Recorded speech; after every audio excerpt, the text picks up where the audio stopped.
तो इस कोर्स का नाम मैंने रखा है machine learning for high school. ठीक है, वैसे तो मशीन लर्निंग बहुत आगे की फील्ड है। इसमें जो लोग अब एआई में ग्रेजुएशन करते हैं, अपनी यूनिवर्सिटीज में पढ़ते हैं, और अपना जो बैचलर्स है वो डेटा साइंस में या मशीन सर या एआई में करते हैं या रोबोटिक्स में करते हैं, तो वो लोग मशीन लर्निंग पढ़ते हैं। या जो लोग मास्टर्स कर रहे होते हैं, तो वो लोग मशीन लर्निंग को पढ़ते हैं। लेकिन हाई स्कूल में इस चीज़ को नहीं पढ़ाया जाता, कभी भी इसका तारुफ करवाया जाता है कि मशीन लर्निंग क्या चीज़ है, लेकिन कभी पढ़ाया नहीं जाता। तो ये शायद पहली दफ़ा है कि हम लोग हाई स्कूल के लेवल पे लेके चलेंगे ऐसे। तो एक अच्छा हमारा रिकॉर्ड हो जाएगा, एक अच्छा हमारी सीरीज बन जाएगी। ठीक है, दूसरा एम ये था कि मुझे बहुत सारे प्रोजेक्ट्स करवाने हैं स्कूल में आगे चलकर।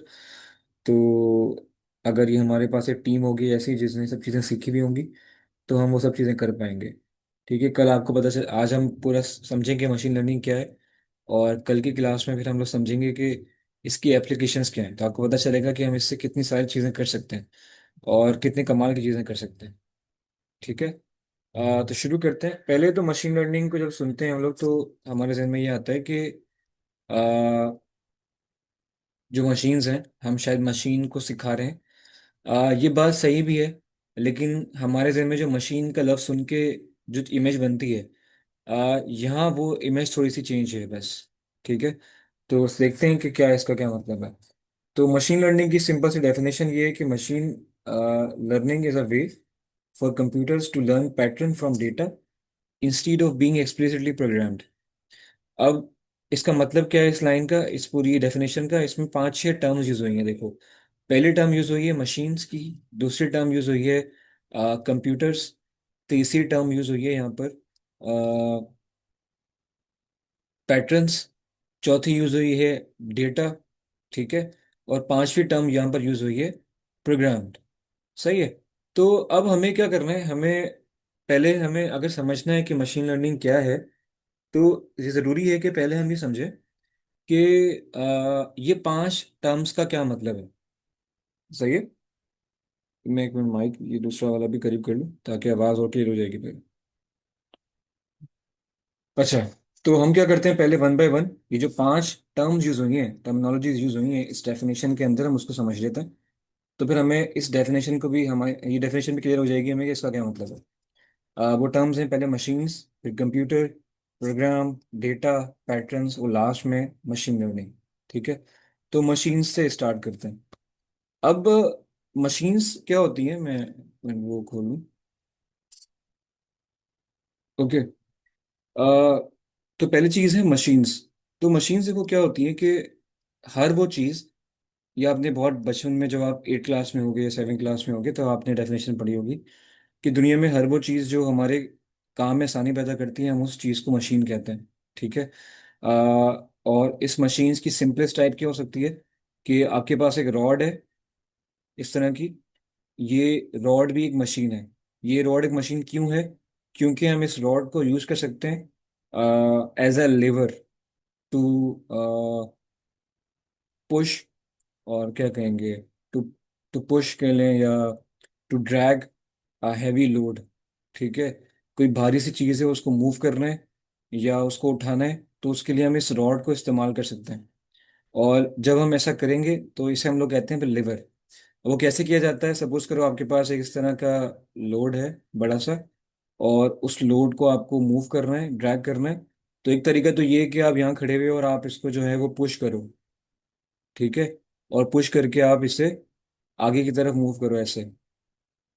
लेकिन इसमें क्योंकि बीच में फ्रिक्शन है सरफेस के ऊपर नीचे, तो सरफेस के फ्रिक्शन की वजह से बहुत ज़्यादा फोर्स लगेगी। दूसरा तरीका क्या होगा इसका कि आप क्या करो, आप इसी पत्थर को, इसी बॉक्स को या इस लोड को, अभी हम ऐसे बना रहे हैं इसे, इसे एक रॉड के जरिए, एक लीवर के जरिए मूव करो। वो कैसे करोगे? आप यहाँ पर एक छोटी सी सपोर्ट लगाओगे एक।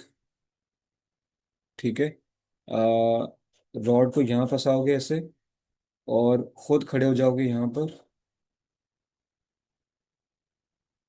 ठीक है, और नीचे की तरफ ऐसे लोड लगाओगे।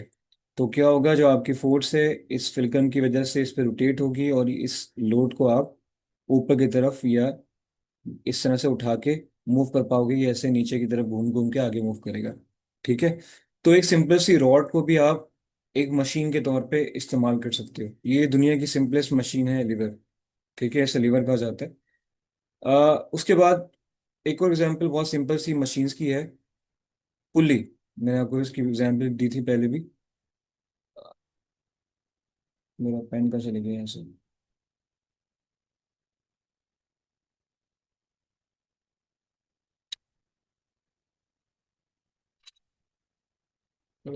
कैसे आ गया? सही। तो दूसरी जो एग्जांपल है वो ये है कि आपकी इस तरह से एक रूफ टॉप है, जो आपकी छत है। उस छत के ऊपर आपने किस तरह से सपोर्ट लगाई है, और उस सपोर्ट के अंदर आपने जो है एक इस तरह का सर्किल टायर लगाया हुआ है। ठीक है, जो इस सपोर्ट के से अटैच है, इसके जरिए घूम सकता है इसके ऊपर। इस सपोर्ट के ऊपर से आपने एक इस तरह की स्ट्रिंग गुजार दी है, स्ट्रिंग कह लो, यहाँ पर एक रोप कह लो, जो इसके ऊपर से गुजर रही है। आपने रोप का जो एक एंड है वो बांध दिया है यहाँ पर। ठीक है, और दूसरे एंड के ऊपर आप खुद खड़े हो गए हो इस रस्सी को पकड़ के। ठीक है, और इसे आप नीचे की तरफ ड्रैग कर रहे हो, तो होगा क्या है, जो लोड है वो ऊपर की तरफ जाए, मूव करेगा। तो ये इस मशीन का नाम है पुली। ये दुनिया की दूसरी सिंपलेस्ट मशीन है। इसके बाद तीसरी मशीन जो बहुत सिंपल है वो है होती है गियर्स। गियर्स क्या होते हैं? आपने देखा होगा इस तरह के सर्किल होते हैं, उसके ऊपर ये इस तरह के जो है वो तीत बने होते हैं, तीत कहा जाता है इसे। इसमें मेरी भी फील्ड इंजीनियरिंग है, इसको हमने बहुत पढ़ा है। तो इस चीज़ को गियर कहा जाता है, गिराड़ियाँ समझ लो। और इस तरह मल्टीपल गिराड़ियाँ मिलके जो है मोशन को ट्रांसफर करती हैं, मूवमेंट को ट्रांसफर करती हैं। ये थोड़ी सी इन दोनों के ऊपर वाली मशीन्स के मुकाबले में थोड़ी सी डिफरेंट है। ठीक है, गियर्स। तो ये सिंपल सी मशीन्स हैं जो हमारी इर्द गिर्द की बहुत नॉर्मल मशीन्स में बार बार इस्तेमाल हो रही होती हैं। ठीक है, इन्हें आप सिंपल मशीन्स कह सकते हो। तो ये मशीन की बहुत सिंपल सी टाइप है। अब इसके अलावा और मशीन्स क्या हैं? आपके इर्द गिर्द बेशुमार मशीन्स भरी पड़ी हैं। आपका पंखा, आपकी जो है आपकी वॉशिंग मशीन, आपका रेफ्रिजरेटर, आपका एयर कंडीशनर, और ये सारी जितनी भी चीज़ें हैं, ये सारी की सारी मशीन्स हैं जो दिन में रोज़ाना आपकी मदद कर रही हैं और आपको काम में आसानी पैदा कर रही होती हैं। सर, क्लास आपने रिकॉर्ड की होगी तो शेयर कर दीजिएगा। ठीक है, मैं कर दूंगा। अच्छा, अब हमने क्या किया, मशीन्स क्योंकि बहुत सारी मशीन्स थी, तो हमने तमाम मशीन्स को अपनी अंडरस्टैंडिंग के लिए डिवाइड कर दिया या कैटेगराइज कर दिया मुख्तलिफ ग्रुप्स के अंदर। अब वो ग्रुप्स क्या हैं हम देखते हैं। तो वो जो तीन बड़े ग्रुप्स हैं जिनमें मशीन्स को हमने कैटेगराइज किया है, वो हैं मैकेनिकल मशीन्स, इलेक्ट्रिकल मशीन्स और इलेक्ट्रॉनिक मशीन्स। अब इन तीनों में फ़र्क क्या है? तो देखो, मैकेनिकल मशीन्स ऐसी मशीन्स को कहा जाता है, वो तमाम मशीन्स जो बिना बिजली की काम करती हैं, उन तमाम मशीन्स को हम लोग मैकेनिकल मशीन्स कहते हैं। जैसे एग्जाम्पल के तौर पे साइकिल।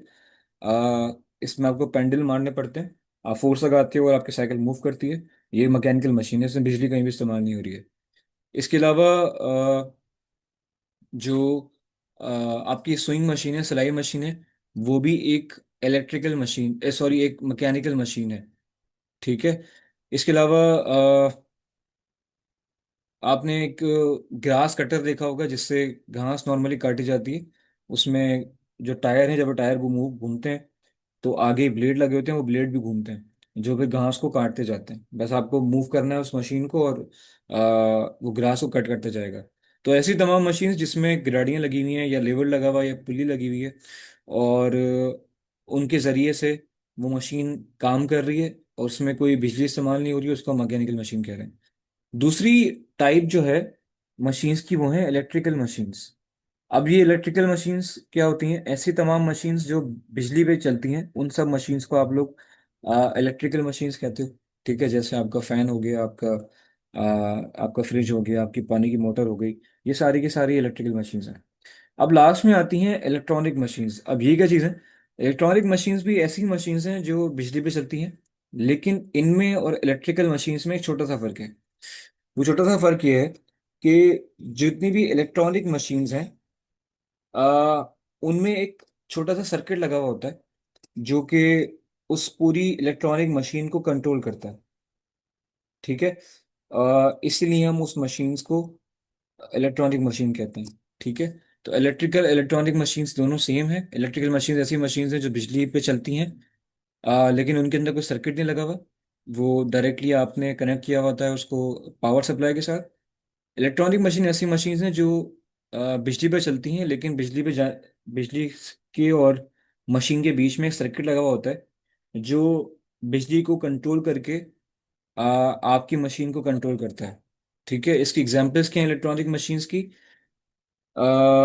इसकी बहुत सिंपल सी मशीन एग्जांपल्स हैं। आपके टीवी का रिमोट आपने देखा होगा, उसको कभी तोड़ा हुआ देखा हो, तो उसके अंदर एक छोटा सा सर्किट लगा हुआ होता है। ठीक है। तो वो सर्किट असल में आपके रिमोट को कंट्रोल करता है। तो आपका जो रिमोट है, टीवी का रिमोट है, एसी का रिमोट है, अब तो जो सोलर के पंखे हैं उनमें भी रिमोट होता है। तो वो सब के सब, यस, जैसे डिजिटल कैमरा कैमरा भी इलेक्ट्रॉनिक मशीन है, बिल्कुल। तो ये सब के सब इलेक्ट्रॉनिक मशीन्स हैं। और मिसालें भी हैं, आपका मोबाइल फोन भी इलेक्ट्रॉनिक मशीन है। जिस जगह पे आपको सर्किट नजर आ जाएगा, उस सर्किट के जरिए वो मशीन काम कर रही होगी, तो आप समझ जाओगे कि ये मशीन इलेक्ट्रॉनिक मशीन है। ये पुराना एक फोन है, पहले आता था, इसमें दो गाने बड़े फेमस चलते थे, छैया छैया और निमोना निमोना। बहुत फेमस गाने हैं पुराने जमाने के। हाँ, तो मैं जब छोटा था तो मैं बड़ा क्यूरियस होता था इस बारे में कि यार ये कैसे इसने गाना रिकॉर्ड किया हुआ है। तो उसको मैं तोड़ा, और जब तोड़ा इस मोबाइल फोन को, तो उसके अंदर से एक छोटा सा सर्किट निकला इस तरह का।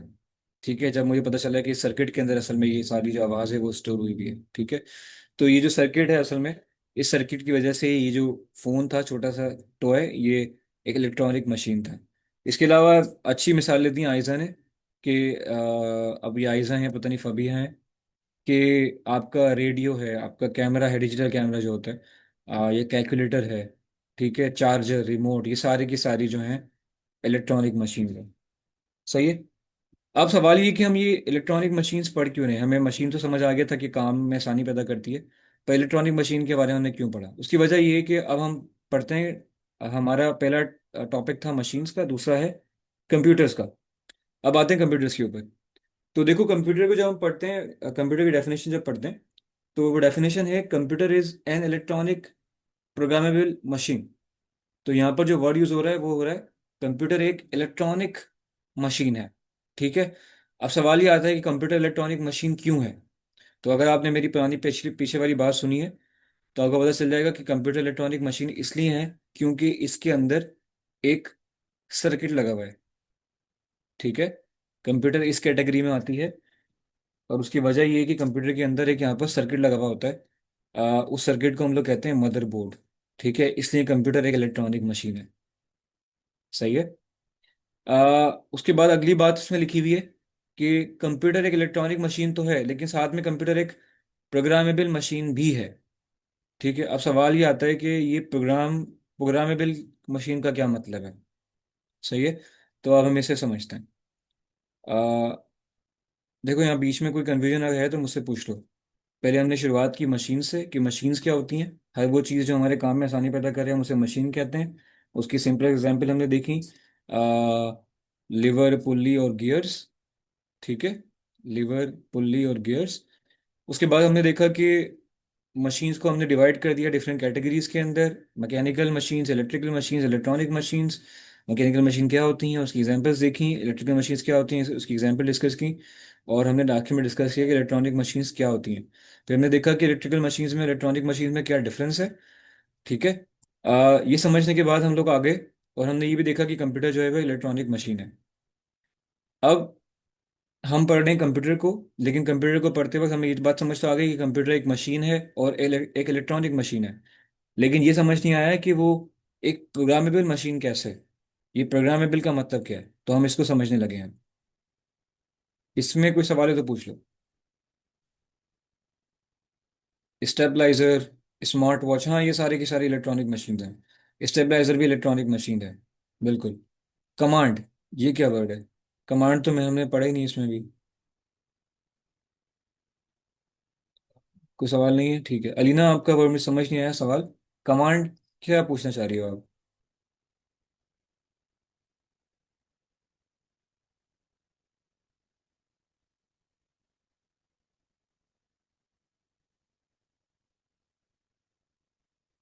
मैंने माइक असल में म्यूट किए हुए सबके, उसकी वजह ये है कि आपको शायद पुरानी क्लासेस का एक्सपीरियंस हो, तो कुछ लोफर किस्म के स्टूडेंट्स भी आ जाते हैं कभी कभी, डिस्टरबेंस क्रिएट करते हैं, इसलिए मैंने माइक सबके म्यूट कर दिए। वो मैं ही सबको अलाउ कर सकता हूँ। हाँ अलीना, ये थोड़ी आगे की चीज़ें, इस पे आते हैं हम लोग, थोड़ी सी आगे की चीज़ें, ठीक है। तो हमें ये क्लियर हो गया कि कंप्यूटर एक इलेक्ट्रॉनिक मशीन है। क्यों है कंप्यूटर इलेक्ट्रॉनिक मशीन? क्योंकि उसके अंदर एक सर्किट लगा हुआ है, मदरबोर्ड, जो कि उसके पूरे सिस्टम को कंट्रोल करने में मदद देता है। अब हम समझने लगे हैं कि प्रोग्रामेबल मशीन क्यों है। तो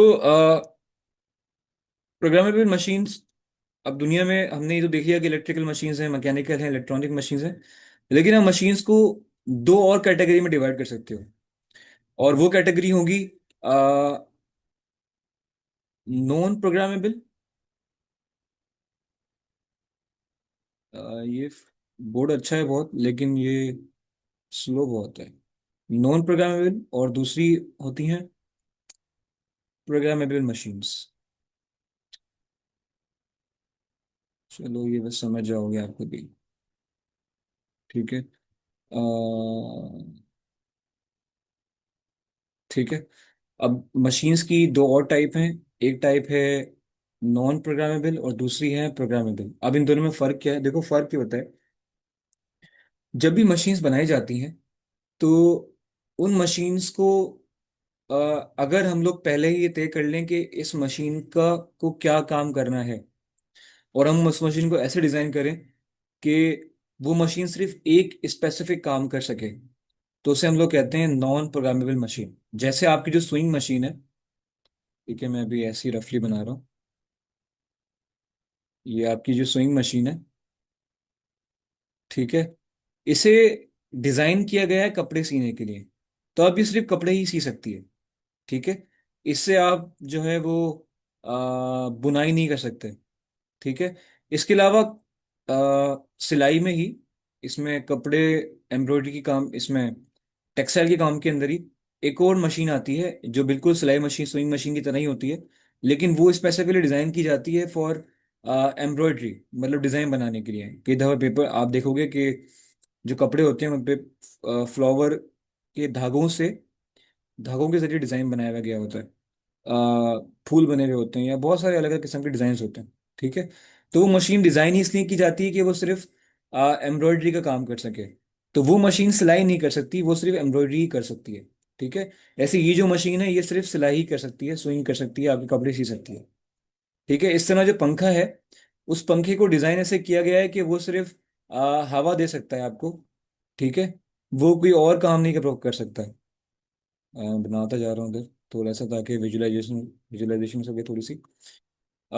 इस तरह आपका जो फ्रिज है, उसे भी इस तरह डिजाइन किया गया है कि वो कुछ और नहीं कर सकते उसके जरिए आप, वो सिर्फ चीज़ों को ठंडा करेगा, ठीक है। आपका जो रेफ्रिजरेटर है, वो डिजाइन इसलिए किया गया है कि बस वो चीज़ों को ठंडा करे या चीज़ों को फ्रीज करे। या फ्रीजर है, वो सिर्फ फ्रीज करने के लिए बनाया गया है। तो ये सारी मशीन्स ऐसी मशीन्स है जिन्हों आ, या एयर कंडीशनर भी ले लो, एसी ले लो आपका, एयर कूलर ले लो, वाटर पंप ले लो, ये सारी की सारी मशीन ऐसी मशीन हैं जिनको डिज़ाइन ही ऐसे किया गया है कि ये सिर्फ एक मखसूस काम करेंगी, एक स्पेसिफिक टास्क परफॉर्म करेंगी, और हम इनको चेंज करके इनसे कुछ और काम नहीं करवा सकते, ठीक है। तो इसलिए हम इन्हें कहते हैं कि सारी की सारी नॉन प्रोग्रामेबल मशीन्स हैं, ठीक है। इनको डिज़ाइन कर दिया गया है बस एक काम करने के लिए, वही काम करती रहती है। अब आती हैं प्रोग्रामेबल मशीन्स। ये कैसी मशीन्स होती हैं कि अब ये बताने के लिए मैं आपको एक चीज समझाता हूँ पहले। आ, वो है प्रोग्रामेबल मशीन से पहले एक वर्ड आता है, और प्रोग्राम, ये क्या चीज़ है पहले इसको समझते हैं। थोड़ा सा हमें देरी कर लेते हैं इसे प्रोग्राम पे भी, ठीक है। कलर में ये सिलेक्ट कर लेता हूँ कि सही है। तो प्रोग्राम क्या होता है?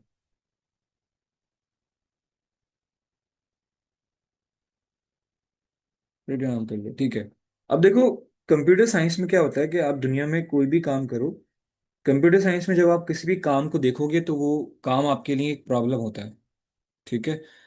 कंप्यूटर साइंस में जब भी आप दुनिया में कोई भी काम करते हो, आप कुछ पढ़ रहे हो, आप स्कूल जा रहे हो, आप कुछ लिख रहे हो, ठीक है, आप चाय बना रहे हो, खाना बना रहे हो, कोई चीज़ सही कर रहे हो, कोई कोई असाइनमेंट बना रहे हो, ये सारी की सारी चीजें वैसे आपके लिए काम है, फिजिकल वर्क्स हैं, लेकिन कंप्यूटर साइंस में जब बात करोगे तो ये सारे के सारे कामों को आप कहोगे कि सारे के सारे काम प्रॉब्लम्स हैं। ठीक है। और इन प्रॉब्लम्स को सॉल्व करने के लिए आप क्या करते हो कंप्यूटर साइंस में? आप एक इतना बड़ा पेपर लेते हो, ये पेपर समझ लो भी। उस पेपर लेने के बाद आप जो प्रॉब्लम है, टॉप पे लिखते हो उस प्रॉब्लम का नाम। प्रॉब्लम का मतलब कंप्यूटर साइंस में काम है। ठीक है। मैं बटन दबा देता हूँ ताकि ये रुके ना। ठीक है। जो भी आपका काम है उसको आपने प्रॉब्लम कह दिया। अब आप क्या करोगे? आप स्टेप बाय स्टेप लिखोगे कि इस प्रॉब्लम को सॉल्व करने के लिए या इस काम को करने के लिए मुझे किन किन स्टेप से गुजरना पड़ेगा। मुझे पहले स्टेप पे क्या करना है, दूसरे स्टेप पे क्या करना है, तीसरे पे क्या करना है, चौथे पे क्या करना है। तो इस step by step list of instructions को आप लोग कहते हो प्रोग्राम। ठीक है। इसकी एक बहुत अच्छी एग्जांपल है, मैं देता हूँ आपको। मैं सुबह भी दी थी क्लास में। सपोज करो कि आपकी वालदा जो है वो कहीं चले जाती हैं, किसी शहर से बाहर किसी फौतगी में चले गई या कोई शॉपिंग करने चले गई कराची, और आप मीरपुर खास में ही हो, घर पर हो अपने। यस, कंप्यूटर प्रोग्रामेबल मशीन है, हाँ। इस पे आते हैं, लीना, गुड, सही जा रही है आप। तो आपकी वालदा कहीं चले गई किसी और शहर में, और आप बिल्कुल नकारा हो, आपको कुछ भी बनाना नहीं आता है। तो आपने क्या किया? आपने कहा कि आप वैसे तो आप शायद बाहर से मंगवा लेते, लेकिन आपकी वालदा जो है वो अलमारी को ताला लगा के गई हैं और आपको लिमिटेड पैसे दे के गई हैं, तो आप बाहर से कुछ मंगवा नहीं सकते। तो आपने बड़ी हिम्मत की और फिर आपने अम्मा को फ़ोन लगाई और फ़ोन लगा के कहा कि अम्मा मुझे जो है ना वो बिरयानी बनानी है, और आपको पता है कि मैं तो बिल्कुल ही फारिग हूँ, मुझे कुछ आता है नहीं, तो आप मुझे बताइए कि मैं बिरयानी कैसे बना सकती हूँ। ठीक है। तो आपकी अम्मा कहेंगी चलो बेटा कागज़ पेन उठा लो, और मैं आपको बताते जा रही हूँ, वो पूरी लिस्ट बनाओ उसकी। तो आपने एक कागज़ उठा लिया इस तरह से, और आपकी उस कागज़ के ऊपर टॉप पे आपने लिखा बिरयानी की रेसिपी। इसे सही कर लूँ पहले। बिरयानी रेसिपी। ठीक है। और फिर आपकी अम्मा बताती गई हैं आपको कि पहले आपको ये चीज़ लेनी है, फिर आपको ये लेना है, चावल को इतनी देर भिगोना है, ये करना है, वो करना है, स्टेप बाय स्टेप सारी जितनी चीज़ें करनी है बिरयानी बनाने के लिए सारी आपकी अम्मा बताती गई आपको, और आप स्टेप बाय स्टेप उसको लिखते गए। ठीक है।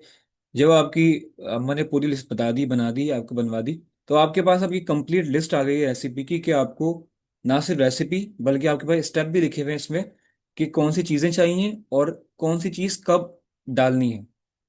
ठीक है। तो एक कंप्लीट आपके पास लिस्ट तैयार हो गई है स्टेप बाय स्टेप इंस्ट्रक्शंस की, कि मुझे कब कौन सा काम करना है और कैसे करना है। ठीक है। तो ये जो लिस्ट बनी है आपकी पूरी स्टेप बाय स्टेप इंस्ट्रक्शंस की, इसे ही आप लोग कहते हो प्रोग्राम।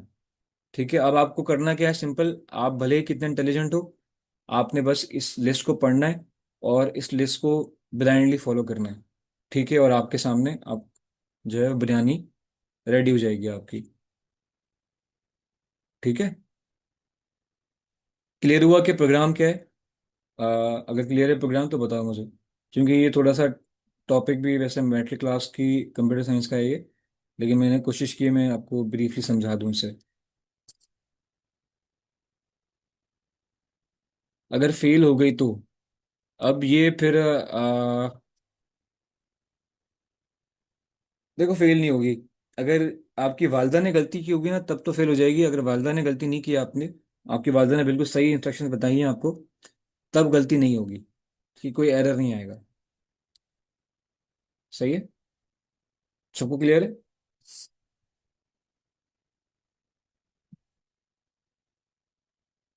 चलो आगे बढ़ते हैं। अच्छा, अब आपको समझ आ गया कि प्रोग्राम क्या होता है। ठीक है। अब हम आते हैं इसके ऊपर कि प्रोग्रामेबल मशीन्स कैसी होती हैं। तो अंदाजा हो गया होगा थोड़ा बहुत आपको। ऐसी तमाम मशीन्स जो, जिसको आप इस तरह की एक लिस्ट देते हो बनाकर, ठीक है, स्टेप बाय स्टेप इंस्ट्रक्शंस की, और वो मशीन इस लिस्ट को पढ़कर आपका काम करती है, तो ऐसी मशीन को हम लोग कहते हैं प्रोग्रामेबल मशीन। ऐसी मशीन जिसको इंस्ट्रक्शंस दी जाएं, सेट की जाएं उसके अंदर इंस्ट्रक्शंस, और उन इंस्ट्रक्शंस के मुताबिक वो मशीन काम कर सके, तो ऐसी मशीन को हम कहते हैं प्रोग्रामेबल मशीन। अब इस मशीन का फायदा क्या है कि आप इसकी प्रोग्रामिंग आज चेंज कर सकते हो और इससे आप मुख्तलिफ काम ले सकते हो एक ही कैटेगरी की तरह के। ठीक है। अ, सही है। ज्यादा बस उसमें मत जाओ, किचन से बाहर आ जाओ। हम किचन से बाहर आ गए हैं, वापस कंप्यूटर साइंस में आ जाओ। ठीक है।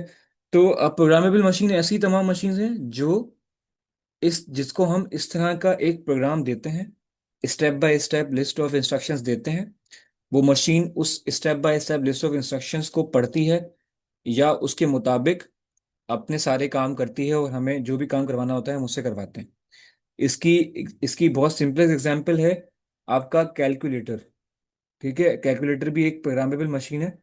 उसको प्रोग्राम किया जाता है पूरा कि कैसे वो इंस्ट्रक्शंस लेगा, कैसे नंबर्स लिखे हुए आएंगे, कौन सा बटन दबाने पर कौन सा ऑपरेशन होगा, और आंसर कैसे शो होगा। ये सारी की सारी चीज़ें उसकी प्रोग्रामिंग में डाली जाती हैं। ठीक है, आपका साइंटिफिक कैलकुलेटर हो गया। ऐसे ही आपने क्या भाई, स्मार्ट वॉच होती है, तो स्मार्ट वॉच भी एक प्रोग्रामेबल मशीन है जो कि जिसको आप जिसकी प्रोग्रामिंग करते हो, आप उसमें बताते हो कि उसकी स्क्रीन कैसी होगी। जब इस्तेमाल करने वाला जो है पावर बटन इसके ऊपर क्लिक करेगा टच पे, तो क्लिक करने पे क्या होगा। ठीक है। जब वो पावर बटन दबाएगा तो क्या लिखा हुआ आएगा। शट डाउन का बटन ऑप्शन आता है आपके पास। जब वो मैसेज कनेक्ट करना चाह रहा है मोबाइल फोन से तो कैसे कनेक्ट करेगा। ये सारी चीज़ें आप एक बहुत लंबी चौड़ी लिस्ट बना के अपनी स्मार्ट वॉच में डाल देते हो, और फिर आपकी स्मार्ट वॉच उसके मुताबिक ही काम करती है। तो जो कंप्यूटर है आपका, वो कंप्यूटर भी एक प्रोग्रामेबल मशीन है जिसको आप ऐसी बहुत लंबी चौड़ी लिस्ट बना कर देते हो, और कंप्यूटर क्या करता है, सिंपली बस इस लिस्ट को पढ़ता है जो आपने उसको दी है, और उसके मुताबिक काम करता है। ठीक है। कंप्यूटर एक इंटेलिजेंट मशीन नहीं है, बल्कि वो एक बहुत अच्छी इंस्ट्रक्शन फॉलो करने वाली मशीन है। ठीक है, कंप्यूटर को समझ लो कि ऐसा गुलाम है जिसके पास ब्रेन है, बहुत जहीन है, मैथ में बहुत अच्छा है, लेकिन इसको सिर्फ एक काम आता है, लिस्ट इंस्ट्रक्शंस को पढ़ना और उसके मुताबिक काम करना। ये खुद से अपना दिमाग इस्तेमाल नहीं कर सकता। ठीक है, इसको आप लिस्ट बना के दोगे बड़ी सी, जो काम आपको करवाना है लिस्ट बना के आपने इसको इसको दी, और ये कंप्यूटर जो है ये आपकी जो है लिस्ट को पढ़ेगा, लिस्ट में जो बातें लिखी होंगी उसके मुताबिक ये आपको काम करके दे देगा। ठीक है। अब आप जरा सोचो कि कभी आपने विंडो होते हुए देखी है, कंप्यूटर की विंडो होते हुए देखी है।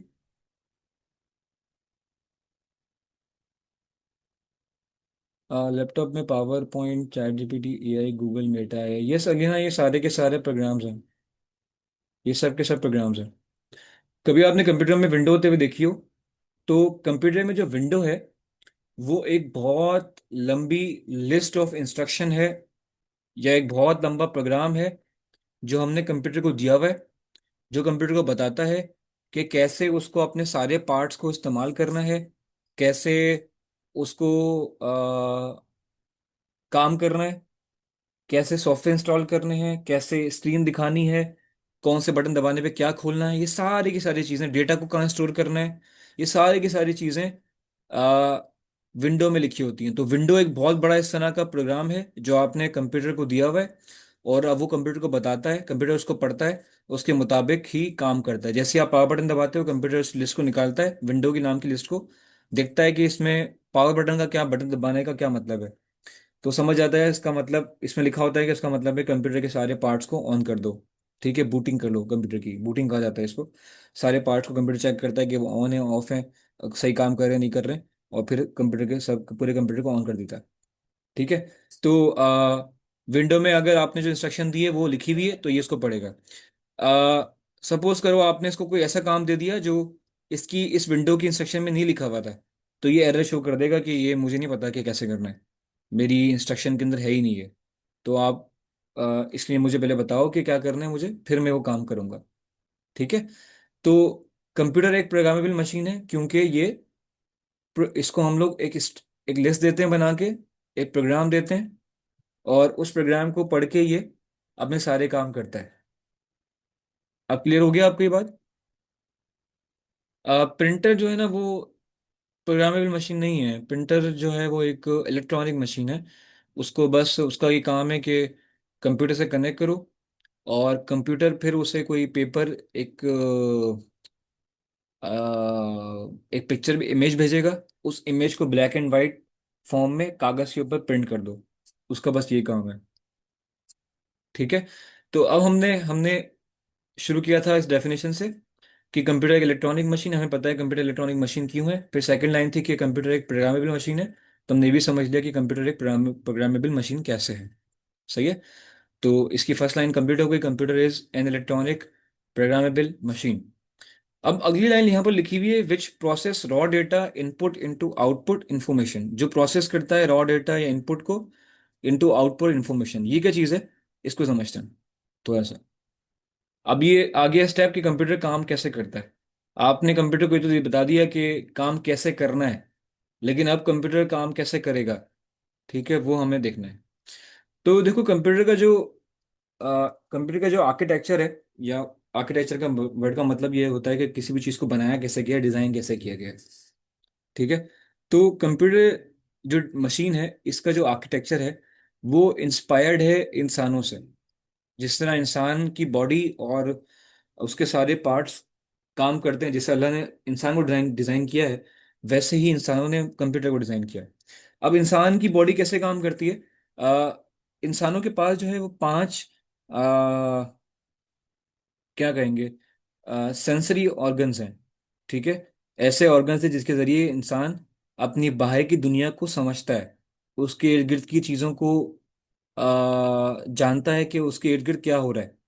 वो पांच ऑर्गन्स हैं उसकी: आंखें, नाक, हाथ, कान और जबान। आंखों से इंसान देखता है कि उसके इर्द गिर्द जो माहौल है वो कैसा है, चीज़ें की दिखती कैसी हैं। नाक से वो सूंघता है कि चीज़ों की स्मेल कैसी है। हाथों से वो फील करता है कि चीज़ कितनी गर्म या ठंडी है, या चीज़ों की शेप कैसी है। कानों से वो सुनता है कि चीज़ों की आवाज़ कैसी होती है। ठीक है। और जबान से वो टेस्ट करता है कि चीज़ों का टेस्ट कैसा होता है। ठीक है। स्वाद तो खैर ये उसका वर्ड है आई थिंक, हिंदी का। अ, हाँ अलीना सही बोल रही हो। उस पर आते हैं। मशीन लैंग्वेज आप जो बोल रही हो सही बोल रही हो, हम उस पर आते हैं अभी। ठीक है। तो टेस्ट करने के लिए, चखने के लिए इंसान के पास जबान है। ठीक है। अब होता है कि जब भी हम लोग, इंसान जो है, जब भी दुनिया में हम कोई चीज़ देखते हैं, मैं जब आंखें इस्तेमाल कर रहा हूँ, अपनी आंखें से इर्द गिर्द देख रहा हूँ, तो मेरी आंखों से क्या हो रहा है, लाइट जा रही है मेरी आंखों में। और आंखों के अंदर आप पढ़ोगे, मेरी खैर इंजीनियरिंग फील्ड है तो मैंने ये चीज़ हमने बहुत डिटेल में पढ़ी है कि आंखें कैसे काम करती हैं इंटरनली। कलर फिजिक्स हमारा एक पूरा सब्जेक्ट था। तो आंखों में क्या होता है, रिसेप्टर लगे होते हैं तीन तरह के, RGB रिसेप्टर कहा जाता है उसे। जब भी लाइट जाती है आपकी आंखों के अंदर किसी चीज से टकरा कर, तो वो स्पेसिफिक टाइप ऑफ रिसेप्टर को आपकी आंख में एक्टिव कर देती है। वो रिसेप्टर एक्टिव होके आपकी आंख से सिग्नल भेजता है आपके ब्रेन को। और ब्रेन फिर जो है वो आ, चीज़ों चीज़ें दिखती कैसी हैं उनकी पूरी इमेज बनाता है। ठीक है। उसको प्रोसेस करता है पूरा। अब आपने चीज़ों को देख लिया, किसी भी चीज़ को देख लिया, तो देखने के बाद अगर आपको कोई फूल अच्छा लगा है, आप एक किसी बाग के अंदर हो और बाग में आपको फूल अच्छा लगा, कोई बंदा फूल को देखा, टच किया, आपने आंखों से देखा, तो आप कि ब्रेन में जाएगा सिग्नल पहले फूल का। ब्रेन ने समझा उसको क्या चीज़ है, उसको अच्छी लगी चीज़, तो फिर आप कोशिश करोगे अपने हाथों से टच करने की उस फ्लावर को, या आपके चेहरे के ऊपर स्माइल आ जाएगी। ठीक है। तो यहाँ पर अब तीन चीज़ें हो रही हैं। पहली चीज़ ये हुई कि आपने आंखों से चीज़ को देखा, आंखों से देखने के बाद एक सिग्नल गया ब्रेन के अंदर, ब्रेन ने उस सिग्नल को प्रोसेस किया और समझा कि बाहरी दुनिया में क्या हो रहा है, और फिर उसके मुताबिक ब्रेन ने जो है वो एक्शन लिया।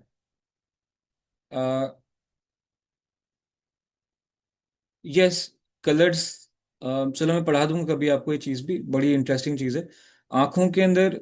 अभी थोड़ी पूरी अलग टॉपिक चले जाएगा जिसको बाद में चलो पढ़ते हैं। तो अभी बस ये बात जानने की है कि जो आपका ब्रेन है, आप जब किसी भी चीज़ को काम कर रहे हो तो वो तीन स्टेप में काम हो रहा है। पहले स्टेप में आप इन पांचों ऑर्गन्स में से एक ऑर्गन इस्तेमाल कर रहे हो। अभी हम आंखें कर रहे हैं, आंखों से आपने देखा किसी चीज़ को, आपने किसी फूल को देखा, वो आपको अच्छा लगा, उससे सिग्नल ब्रेन में गया आपकी आंखों से, ब्रेन ने उसको प्रोसेस किया, और फिर आपने एक्शन लिया, आपने उसको फूल को तोड़ लिया अपने हाथ से, नाक के पास ले गए, उसको देखने लग गए, तो ये एक्शन हो गया आपका। ठीक है। तो जो आपने आंखों से देखा था, तो इसे हम लोग कहते हैं इनपुट देना। ठीक है, चीज का बाहर की दुनिया से अंदर की तरफ जाना, ब्रेन में जाना। जब ब्रेन में वो चीज पहुंची और ब्रेन ने उसको समझा, तो इस चीज को हम लोग कहते हैं प्रोसेस करना। ठीक है, उसको समझना कि वो चीज क्या है जो मेरे ब्रेन में अभी आई है। और उसके बाद जो आपने चाहा उसके मुताबिक आपने एक्शन लिया कोई, इस एक्शन को कहा जाता है आउटपुट। ठीक है, तो पहला स्टेप, इन पांचों ऑर्गन से आप इनपुट लेते हो, आपका ब्रेन प्रोसेस करता है, और फिर आप उसके मुताबिक एक्शन करते हो, आउटपुट देते हो। ठीक है, इसकी एग्जाम्पल बहुत अच्छी थी ये कि देखो आप रोड क्रॉस कर रहे थे, और रोड क्रॉस करते हुए आपको पीछे से किसी ने आवाज दी कि भाई थोड़ा लेफ्ट साइड पे देखो, एक बड़ा ट्रक आ रहा है, चल देगा आपको। तो आपके कानों से एक आवाज से सुनी है आपने, आपने देखा नहीं है खुद अभी, आपने आवाज सुनी है सिर्फ। तो आवाज गई आपके ब्रेन में, ब्रेन ने उस आवाज को प्रोसेस किया कि आवाज में क्या कहा जा रहा है, बात क्या कही जा रही है, समझा कि भाई ये तो डेंजर है। तो उसके मुताबिक फिर एकदम से उसने, ब्रेन ने देख आपके फेस को टर्न किया, लेफ्ट साइड पे देखा ट्रक आ रहा है, और दूसरा एक्शन आपके ब्रेन ने लिया, आपके टांगों को मूव किया और आप पीछे हट गए, ताकि वो गाड़ी या जो भी चीज रोड पे आ रही थी, ट्रक आ रहा था, वो पास हो जाए। ठीक है, तो तीन स्टेप हुए, आपके कानों से आवाज ब्रेन में गई, ब्रेन ने समझा कि क्या चीज़ है, और फिर उसके मुताबिक एक्शन लिया।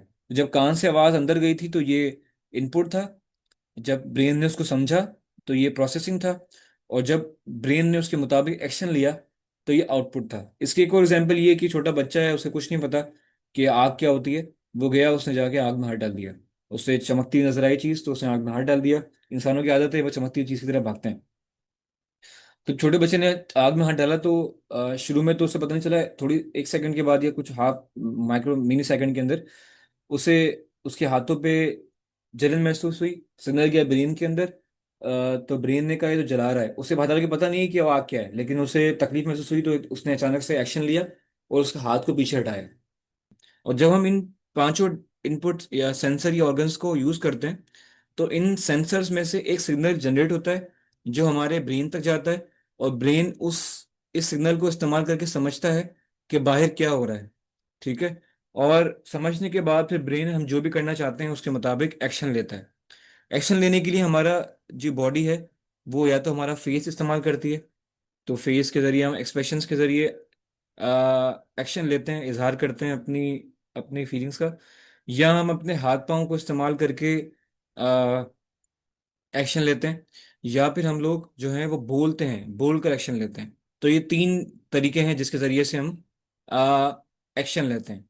फिर हमने बात ये की थी कि ये जो सेंसरी ऑर्गन्स हैं, ये सब है कहलाती हैं इनपुट, इनपुट डिवाइसेस कह सकते हो इनको आप, या इनपुट सेंसर्स कह सकते हो। और ये जो ब्रेन है आपका, इसको आप प्रोसेसिंग डिवाइस कह सकते हो, या प्रोसेसिंग पार्ट कह सकते हो। और जो जिन पार्ट्स को इस्तेमाल करके आप एक्शन ले रहे हो, उनको आप लोग आ, वो कह सकते हो, आउटपुट डिवाइस कह सकते हो, या आउटपुट कंपोनेंट्स कह सकते हो, या आउटपुट देने वाले पार्ट कह सकते हो। ठीक है, मैं वही वही एक्सप्लेन कर रहा हूँ ये कैसे रिलेट किया गया है। अब कंप्यूटर को अगर हम देखें, तो आपको क्या करना है, कंप्यूटर भी बिल्कुल इसी तरह से काम करता है। फर्क ये है कि आपके पास, ये हैंग हो गया, एक मिनट, आपके पास जो है पांच सेंसरी ऑर्गन्स हैं ये वाले। कंप्यूटर के पास ये सेंसरी ऑर्गन्स नहीं है, उसके पास इनपुट डिवाइसेस हैं। ठीक है, एक मिनट रुकिएगा, ये तो हमारे पास जो है वो ये सेंसरी ऑर्गन्स हैं जिसके जरिए हम दुनिया की बाहरी दुनिया को समझते हैं, उससे कम्युनिकेट करते हैं। और कंप्यूटर के पास जो है वो इनपुट सेंसर्स तो नहीं है, उसके पास इनपुट डिवाइसेस हैं, कुछ पार्ट्स हैं जिसको इस्तेमाल करके वो बाहरी दुनिया को समझता है। हमारे पास आंखें हैं, तो कंप्यूटर के पास कैमरा है और स्कैनर है। ठीक है, कैमरा तस्वीर लेता है बाहरी दुनिया की, और जो स्कैनर है वो पेपर्स को, डॉक्यूमेंट्स की पिक्चर्स लेकर, उसको बहुत बारीक पिक्चर्स या डीप पिक्चर्स लेकर कंप्यूटर के अंदर भेजता है। कीबोर्ड से हम लोग कंप्यूटर के से कम्युनिकेट करते हैं अपने, हम कोई अल्फाज टाइप करके कंप्यूटर में भेजते हैं। माउस कंप्यूटर के हाथों की तरह है, जो जिससे कंप्यूटर को पता चलता है कि आप क्या चीज़ यूज़ करना चाहते हो। ये जॉयस्टिक है, ये भी वही काम करती है जो माउस करता है, ये भी जॉयस्टिक के दो एग्जांपल्स हैं। फिर माइक हो गया, हमारे पास कान है सुनने के लिए, कंप्यूटर के पास कान नहीं है, माइक है। तो हम भी, हम माइक कान को इस्तेमाल करके आवाज़ हमारे ब्रेन तक पहुंचती है। कंप्यूटर के ब्रेन तक जो आवाज़ है वो पहुंचती है माइक के जरिए। ठीक है। अब इन इनपुट डिवाइसेस में से कोई भी डिवाइस आप इस्तेमाल करो, इन सबको हम इनपुट डिवाइसेस कहते हैं या इनपुट कंपोनेंट कह सकते हो इनको आप। इनसे जब भी आप इनमें से किसी भी चीज़ को इस्तेमाल करोगे तो उससे एक सिग्नल जनरेट होगा, और वो सिग्नल जाएगा कंप्यूटर की ब्रेन तक। कंप्यूटर हमारे पास जो है वो ब्रेन है, कंप्यूटर का जो ब्रेन है वो है सीपीयू। ठीक है, छोटी सी चिप होती है कंप्यूटर के अंदर, कंप्यूटर के सिस्टम यूनिट के अंदर। और जो आपके सारे काम को प्रोसेस करती है, सारी चीज़ों को प्रोसेस करती है, समझती है, और आप जो करना चाहते हो वो करती है। उसके बाद जब आपने प्रोसेस कर लिया इस स्टेप पर, कंप्यूटर के ब्रेन ने समझ लिया आप क्या करना चाह रहे हो, तो फिर वो आपको आउटपुट देता है। हमारे पास आउटपुट देने के लिए फेस है, हाथ पांव है, और जबान है बोलने के लिए। कंप्यूटर का जो फेस है वो है ये मॉनिटर स्क्रीन।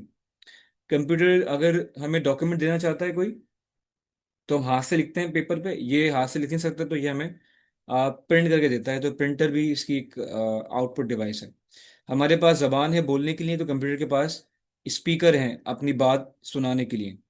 ठीक है, या ये जो है हैंड फ्री हैं। ठीक है। और दिखाने के लिए हमारे पास अगेन फेस ही है, कंप्यूटर के पास मल्टीमीडिया भी है, जिससे वो इमेजेस दिखा सकता है या आउटपुट दिखा सकता है। ठीक है। तो यहाँ से कंप्यूटर में जाता है इनपुट, यहाँ प्रोसेस होता है, और यहाँ पर हमें आउटपुट मिलता है, हमें जवाब मिलता है कंप्यूटर का। ठीक है। आप चाहो तो इस पूरे फ्लो को एक डायग्राम से भी रिप्रेजेंट कर सकते हो। वो डायग्राम होती है ये, इसमें जो सब बातें हमने ऊपर की हैं उनको ही रिप्रेजेंट किया गया है, बस ब्लॉक्स की फॉर्म में। इसे ब्लॉक डायग्राम भी कहा जाता है। अब इसमें बता रही हो कि पहले स्टेप में इनपुट लिया जाता है, दूसरे स्टेप में प्रोसेसिंग होती है, और तीसरे स्टेप में हमें आउटपुट मिल जाता है। ठीक है। और आउटपुट मिलने के बाद हमारी इंसानों की आदत है कि हम जब हम कोई कोई भी काम करते हैं तो वो काम हमारे जहन में याद रह जाता है हमें। ठीक है, तो उस याद करने को हम लोग कहते हैं स्टोरेज। तो कंप्यूटर में भी ये फीचर है, आप जो भी काम करते हो आप उस काम को बाद में इस्तेमाल करने के लिए स्टोर कर सकते हो। ठीक है। तो वो स्टोर हो जाएगा, सेव हो जाएगा, तो बाद में उसको बार बार आप सुन सकते हो, यूज कर सकते हो। ठीक है। ये हो गया कंप्यूटर की पूरी वर्किंग, कि कंप्यूटर काम कैसे करता है। हम वापस आते हैं अपनी डेफिनेशन के ऊपर। अच्छा, इसमें एक चीज़ और भी, सॉरी। चलो डेफिनेशन पहले आ जाते हैं, फिर मैं बताता हूँ दोबारा से। तो हमने समझ लिया कि कंप्यूटर इलेक्ट्रॉनिक प्रोग्रामेबल मशीन क्यों है। फिर हमने ये समझ लिया कि कंप्यूटर काम कैसे करता है। वो विच प्रोसेस डेटा या इनपुट इनटू आउटपुट इंफॉर्मेशन, ये प्रोसेस करता है इनपुट को आउटपुट में। अब इस डेफिनेशन में दो और वर्ड यूज हो रहे हैं, एक है डेटा, रॉ डेटा, और दूसरी है इंफॉर्मेशन। इसका क्या मतलब है ये समझते हैं। तो देखो, जब हमने ये फ्लो डायग्राम पढ़ी, तो इस फ्लो डायग्राम के अंदर भी ये ब्लॉक डायग्राम के अंदर भी डेटा और इन्फॉर्मेशन लिखा हुआ है। इसका क्या मतलब है, देखो जब भी आप कंप्यूटर को यूज करके कुछ भी इनपुट देते हो, आपने कुछ टाइप किया, कीबोर्ड को यूज करके अल्फाबेट टाइप किए, कुछ नंबर टाइप किए, सिंबल टाइप की, तो वो जब डेटा, वो जो इनपुट जा रहा है कंप्यूटर के अंदर, तो उस इनपुट को आप लोग कहोगे डेटा। ठीक है। इनपुट भी कह सकते हो, डेटा भी कह सकते हो। अच्छा, आपने कैमरा यूज किया और कैमरे से आपकी इमेज जा रही है कंप्यूटर के अंदर, तो ये इमेज भी इस वक्त डेटा कहलाएगी। आपने माउस यूज किया और माउस से आप एक इंस्ट्रक्शन भेज रहे हो कंप्यूटर में कि मुझे ये सॉफ्टवेयर ऑन करना है, मुझे ये ऐप ऑन करना है, तो ये भी एक ये भी डेटा कहलाएगा, ये इंस्ट्रक्शन भी डेटा कहलाएगी। अच्छा, आप जो है वो कैमरा यूज कर लिया, आपने माइक यूज कर लिया। अच्छा हाँ, आप माइक यूज कर रहे हो, सॉरी, और आवाज कुछ कह रहे हो, तो आवाज जब कंप्यूटर के अंदर जा रही है तो वो भी डेटा कहलाएगी। ठीक है। तो जो भी चीज आप कंप्यूटर में भेज रहे हो यूजिंग इनपुट डिवाइसेस, वो सारी की सारी डेटा कहलाती हैं। नहीं, मेरी रिकॉर्डिंग स्टार्ट हो गई है ऐसे, रिकॉर्डिंग हो रही है क्लास। मैंने अभी अपलोड नहीं की वीडियोस, मैं चाह रहा हूँ थोड़ा सा ये पाइथन वाला पूरा हो जाए। आ, ये हफ्ता पूरा पाइथन हो जाएगा इंशाल्लाह, बेसिक पूरी हो जाएगी पाइथन की। तो फिर मैं ये मशीन लर्निंग वाली वीडियोस अपलोड करना शुरू करूंगा, ताकि वो सीक्वेंस में रहें सारी, वरना सब कुछ मिक्स हो जाएगा। ठीक है। तो जो भी चीज़ आप कंप्यूटर को में भेज रहे हो, उसे हम लोग कहते हैं डेटा। ठीक है। अब कंप्यूटर में आपने चीज़ भेज दी कोई, सवाल भेज दिया मैथ का, कुछ नाम भेज दिया, कोई तस्वीर भेज दी, कोई ऑडियो भेज दी, कुछ कोई इंस्ट्रक्शन भेज दी, वो कंप्यूटर में चली गई। ठीक है, ब्रेन तक पहुंची कंप्यूटर के, यहाँ पर, और इस ब्रेन में पहुंच गई है। अब यहाँ पर प्रोसेसिंग हो रही है।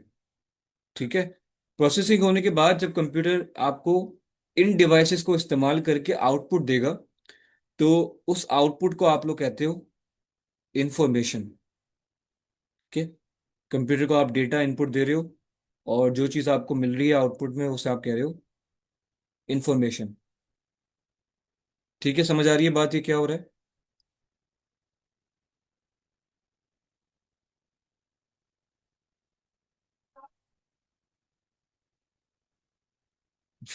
ऐसे रिकॉर्ड हो रही है, मैंने कर दी थी। आप फिक्र नहीं करो उसकी, ठीक है। मुझको सवाल है इसमें, तो पूछो। जो चीज़ आप कंप्यूटर को दे रहे हो वो डेटा है, जो कंप्यूटर से प्रोसेस करके ले रहे हो वापस, वो इंफॉर्मेशन है। इसमें कोई सवाल या कंफ्यूजन है तो पूछो।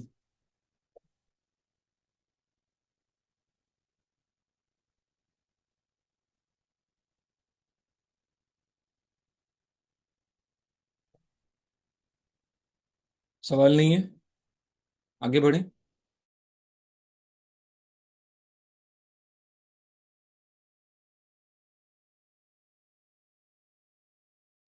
चलो आगे बढ़ते हैं। एक मिनट, शायद में कुछ कहा किसी ने।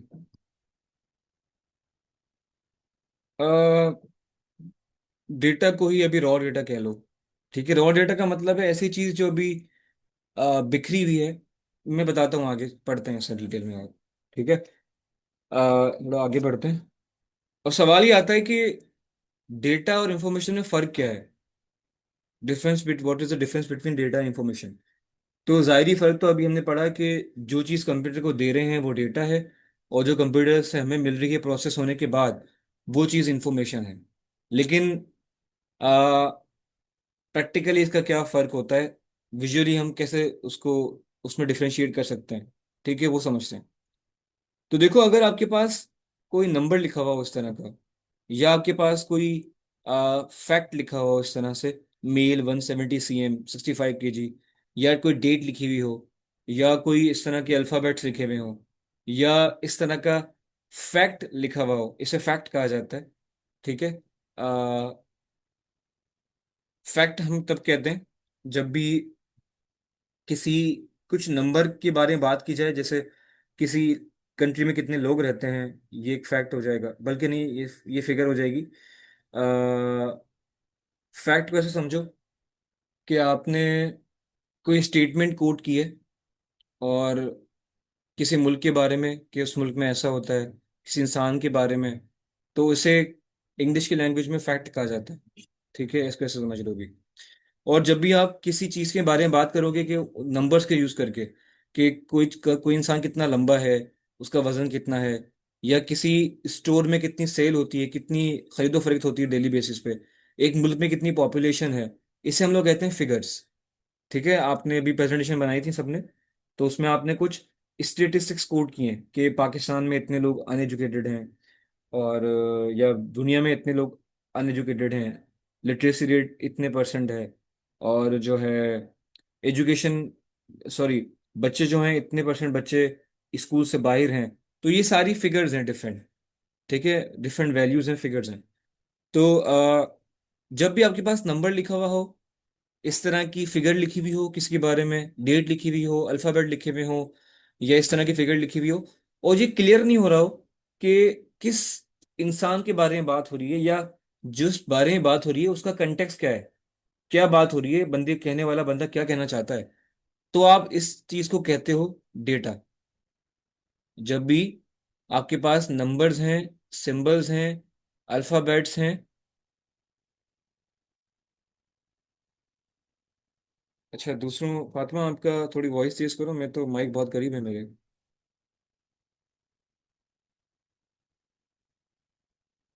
यस, बिल्कुल हूँ मैं ऐसा, ये प्रोसेसिंग गलत हो जाएगी फिर अगर इनपुट गलत होगा तो। यस, देखो, अगर आ, आपके पास, ये बात समझो, ये वाली थोड़ी सी ये मुश्किल है, कि आपके पास नंबर लिखे हुए हो कुछ, आपके पास इस तरह के फिगर लिखी हुई हो, कुछ डेट लिखी हुई हो, इस तरह के अल्फाबेट लिखे हुए हो, या इस तरह की फिगर लिखी हो, और ये पता नहीं चले कि किस बारे में बात हो रही है। देखो यहाँ 28 लिखा हुआ है, 28 का क्या मतलब, 28 क्या, पता नहीं चल रहा मुझे। तो आप कहोगे ये डेटा है। ये मेल लिखा हुआ है, मेल 170 cm 65 kg, पर किस मेल के बारे में बात हो रही है, उस बंदे का नाम क्या है, ये मुझे पता नहीं पता। ठीक है, तो आप इसे कहोगे ये भी एक डेटा है। ठीक है, डेट लिखी हुई है, इस डेट पे क्या हुआ है, किस चीज़ की डेट है ये, तो आप इसे भी कहोगे ये डेटा है। ऐसे ही एबीसी लिखी हुई है, अब एबीसी का क्या मतलब है, आप ये अल्फाबेट लिखना चाह रहे हो, एबीसी बताना चाह रहे हो कि ब्लड टाइप बताना चाह रहे हो, ब्लड टाइप में खैर सी तो होता नहीं है, तो आप ब्लड टाइप बताना चाह रहे हो, आप ग्रेड बताना चाह रहे हो, आप क्या बोलना चाह रहे हो, एबीसी का क्या मतलब है, क्लियर नहीं हो रहा हमें। ठीक है, तो इसे भी आप कहोगे ये डेटा है। अब यहाँ देखो, यहाँ भी एक फिगर लिखी हुई है, सेल्स हुई है 5,000 की, रीजन ईस्ट था, किस इलाके का रीजन, किस मुल्क का रीजन है, ये बात क्लियर नहीं हो रही, तो ये भी डेटा है। तो जब भी आपके पास इस तरह की वैल्यूज हो, इनमें से किसी भी फॉर्म में, इन पांचों में से कोई भी फॉर्म हो, और उसमें ये क्लियर नहीं हो रहा हो आपको कि सिंपल देखने से कि किस बारे में बात हो रही है, तो आप कहोगे वो डेटा है। ठीक है, और अब क्या किया आपने, इस डेटा को भेजा कंप्यूटर के अंदर, कंप्यूटर ने इस डेटा को प्रोसेस किया, और प्रोसेस करके आपको कुछ इसमें डिटेल्स ऐड कर दी। जैसे 28 लिखा हुआ था ये, अब देखो इसमें 28 के आगे हमने लिख दिया the average temperature today is 28 degree centigrade. तो अब नंबर अकेला नहीं लिखा हुआ, बल्कि पूरी लाइन लिखी हुई है कि आज जो टेम्परेचर है एवरेज, वो 28 डिग्री सेंटीग्रेड है। तो अब ये इन्फॉर्मेशन बन गई है, मीनिंग क्लियर हो रही है कि किस बारे में बात हो रही है। फिर आपने यहाँ देखा, यहाँ लिखा हुआ है John is a male 170 cm, पहले लिखा हुआ था 170 cm, और वेट 65 kg। अब बताया आपने कि जॉन एक बंदा है जो मेल है, उसकी इतनी हाइट है और इतना वेट है। तो आपने जॉन के बारे में बता दिया, पता चल गया हमें कि जॉन कोई बंदा है, उसकी इतनी हाइट है और इतनी वेट है। तो अब हमें क्लियर होगी बात कि किस बंदे के बारे में बात हो रही है। तो अब ये भी इंफॉर्मेशन बन गई है, पहले डेटा था ये ऊपर वाली स्लाइड पे, यहाँ डेटा था ये, अब यहाँ पर ये इंफॉर्मेशन बन गई। ऐसे ही जो लास्ट लाइन थी, यहाँ देखो लिखा हुआ था सेल्स 5,000 और रीजन ईस्ट, तो हमें क्लियर नहीं था कि किस जगह के बारे में बात हो रही है, डेटा था ये। फिर आपने बता दिया कि सेल हुई है ईस्ट रीजन में 5,000 डॉलर की, अप्रैल के महीने में 2025 में। ठीक है, तो क्लियर हो गया कि सेल कहाँ हुई है और किस महीने में हुई है, डेट पूरी क्लियर हो गई, तो हमें पता चल गया कि अब ये क्या बात हो रही है, तो इसे हम लोग कहेंगे अब ये इन्फॉर्मेशन है। सही है। उसके बाद जो है, यहाँ लिखा हुआ था एबीसी, हमने इसको चेंज किया और यहाँ लिख दिया कि student A scored highest in the class, और student B scored scored second in the class, और स्टूडेंट सी जो है, क्या हो रहा है, मैं लिख नहीं पा रहा, स्टूडेंट सी है जो है, ही ही secured third position in the class, in the class. ठीक है, तो अब आपने बता दिया कि एबीसी का क्या मतलब है। आपने बताया कि ए का मतलब है कि एक क्लास में एक स्टूडेंट ने, जो जो ए नंबर पे है, उसने हाईएस्ट स्कोर किया है। जो बी नंबर पे बच्चा है, बी नाम रखा है उसने, अभी आपने उसका, उसने सेकंड हाईएस्ट स्कोर किया है। जो सी नंबर पे बच्चा है, या सी बच्चा है, उसने थर्ड पोजीशन ली है अपनी क्लास के अंदर। तो अब समझ आ रहा है कि एबीसी का क्या मतलब था। सही है, तो अब ये इन्फॉर्मेशन बन गई है, ये डेटा था और अब ये इंफॉर्मेशन बन गई है। तो डेटा का मतलब होता है रॉ फैक्ट्स और फिगर्स, इसको डिफाइन ऐसे कर सकते हो आप कि raw facts and figures which are unprocessed and which do not have a clear meaning are called data. कोई चीज़ मिल गई आपको, उसमें मीनिंग क्लियर नहीं है, तो उससे आप डेटा कह रहे हो।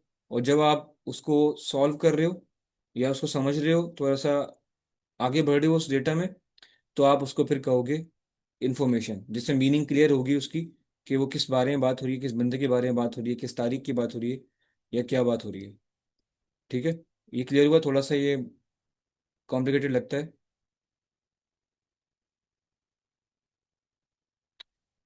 हाँ, ये समझ जाओगे आगे। अब देखो होता, इसको इसकी मिसाल देता हूँ मैं आपको कैसे होता है ऐसा। विदाउट कंटेक्स्ट का क्या मतलब होता है? डेटा इंफॉर्मेशन की एक छोटी सी एग्जांपल ये भी है कि आपने ये पजल्स देखे हैं, ये वाले पजल्स देखे होंगे आप लोगों ने, इसे हम लोग कहते हैं जिक्सा पजल्स। ठीक है। अब देखो ये, हालांकि इन पजल्स के अंदर आपको पता है कि इमेज छुपी हुई है एक, जिसको हमें पूरा करना होता है। तो हालांकि इमेज मौजूद है इसके अंदर अभी, लेकिन क्योंकि सारे ये बिखरे हुए हैं अभी, तो बिखरे होने की वजह से, अनस्ट्रक्चर्ड होने की वजह से हमें पता नहीं चल रहा कि तस्वीर क्या है इसके अंदर। आप इन पजल्स को लोगे, अपना ब्रेन को यूज करके प्रोसेस करोगे, जोड़ोगे इसको पूरा, तो जब इसको आप पूरा कंप्लीट कर लोगे, स्ट्रक्चर में ले आओगे, तो अब आपको समझ आ जाएगा कि इसके अंदर तस्वीर कौन सी छुपी हुई थी। ठीक है। तो ये अनस्ट्रक्चर्ड था, डेटा था, और जिसको आपने स्ट्रक्चर में लेके आए, एक सही फॉर्म में लेके आए, अरेंज किया सही तरह आपने, तो अब ये बन गया है इन्फॉर्मेशन, जिसमें आपको इमेज क्लियर हो रही है कि डेटा किस बारे में बात कर रहा है। तो ये इस तस्वीर के बारे में बात कर रहा है, इसमें तस्वीर छुपी हुई है। तो यही करते हैं हम लोग असल में। डेटा को हमें डेटा बहुत सारा मिलता है, और हम डेटा अनस्ट्रक्चर्ड होता है, इस तरह की फॉर्म में होता है, उसको अरेंज करके स्ट्रक्चर्ड फॉर्म में लेके आते हैं हम इस फॉर्म में, और फिर हम उसको उसमें से इंफॉर्मेशन निकालते हैं कि उस डेटा में से डेटा क्या बात कर रहा है, डेटा हमसे क्या कहना चाहता है। ठीक है। इसकी एग्जांपल और देखो एक और, कि ये देखो, ये क्या है, डेटा है या इंफॉर्मेशन है? बताओ मुझे चैट में।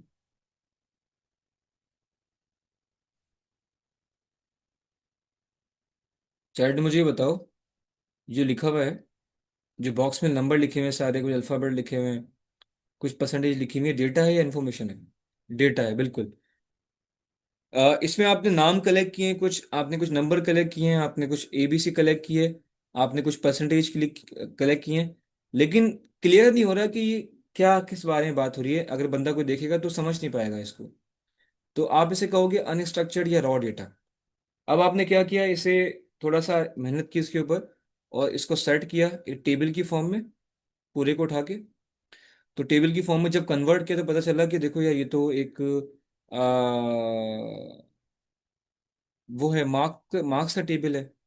ठीक है, मार्कशीट है, जिसमें बहुत सारे बच्चों के नाम हैं, ये ऊपर वाले, ये जो नंबर हैं ये बच्चों के नंबर हैं, और जो नीचे अल्फ़ाबेट लिखे हुए हैं वो ग्रेड्स हैं, और जो परसेंटेज लिखी हुई है वो बच्चों की परसेंटेजेस हैं।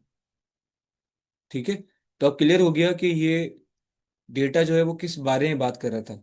तो इसको अब आप लोग कहोगे इंफॉर्मेशन। ठीक है, क्लियर हुई बात ये? डेटा क्या है, इंफॉर्मेशन क्या है? डेटा का मतलब है unstructured raw facts and figures, और इसको हम लोग कहते हैं इंफॉर्मेशन।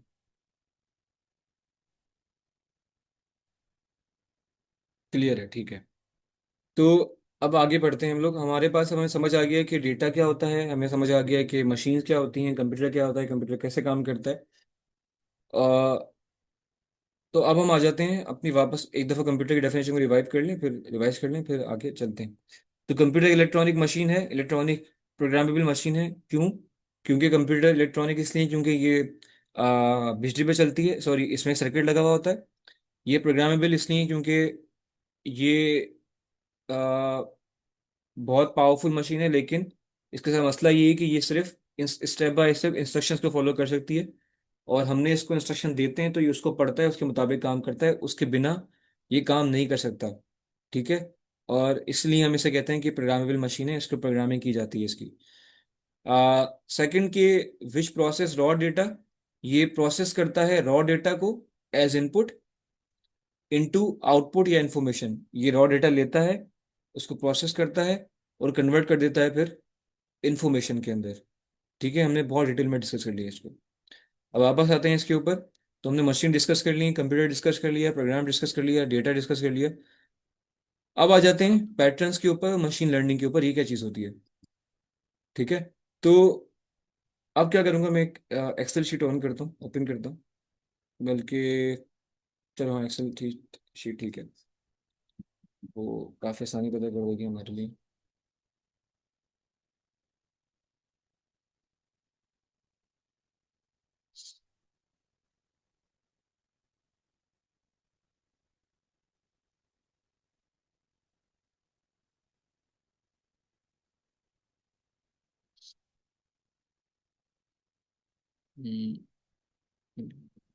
Yes, okay. ठीक है, तो ये एक्सेल शीट है। इस पे आप लोग में से बहुत से लोगों ने काम किया हुआ होगा। होता क्या है कि जब हमारे पास, हमने वैसे माइक्रोसॉफ्ट ने बहुत सारे टूल्स बनाए। तो पहले हम लोगों ने बनाया था, माइक्रोसॉफ्ट ने बनाया था MS वर्ड, डॉक्यूमेंट्स बनाने के लिए या असाइनमेंट्स बनाने के लिए, किताबें लिखने के लिए, सर्टिफिकेट डिज़ाइन करने के लिए, इनविटेशन बनाने के लिए। फिर उनको एहसास हुआ कि कई बार हमें ऑफिस वर्क के लिए कंपनीज में बहुत सारा डेटा, लोगों के बारे में मालूमात को स्टोर करना पड़ता है। तो वो MS वर्ड में सही तरह नहीं हो सकता। तो इसके लिए फिर उन्होंने बनाया MS एक्सेल, जिसमें आप बहुत सारी इंफॉर्मेशन, बहुत सारा डेटा स्टोर कर सकते हो, और उसको मैनिपुलेट भी कर सकते हो, उसमें से अपने काम की चीज़ें निकाल सकते हो। ठीक है। अभी काम कैसे करता है एक्सेल? एक्सेल में बस ये ऐसा है कि ये बहुत सारे ब्लॉक्स हैं।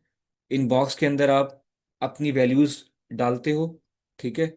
और ये सारे के सारे बॉक्सेस जितने भी हैं, ऊपर ये सब कॉलम्स कहलाते हैं। ABC लिखा हुआ है, ये सब कॉलम्स हैं। साइड में जो ये नंबर लिखे हुए हैं, इनको हम रोज कहते हैं। और जहां पर ये कॉलम और रो मिलते हैं, तो ये बॉक्स बनता है। और इस बॉक्स का नाम इनके कॉलम और रो के नाम पे ही होता है। जैसे मैं फर्स्ट बॉक्स पे क्लिक करूं अगर, तो इसका नाम है A1, यह नाम लिखा हुआ आ रहा है, देखो इसका। ठीक है, इसको सेल एड्रेस भी कहा जाता है। मैं 2 पे क्लिक करूं तो लिखा हुआ आ रहा है A2, यानी A कॉलम में है ये बॉक्स और सेकंड रो के अंदर है।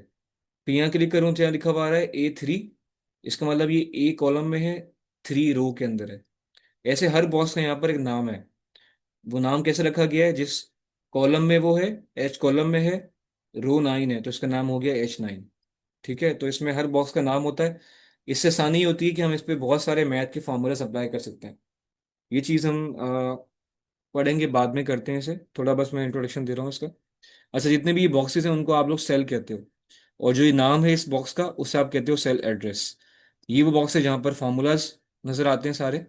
और बस ये इतना ही काफ़ी आपके लिए। अच्छा, ये जो सारा ऊपर जो लिखे हुए नजर आ रहे हैं टूल्स आपको, इस पूरे वाइट पट्टी को हम पूरी यहाँ से लेकर वहां तक, इसे हम लोग कहते हैं रिबन।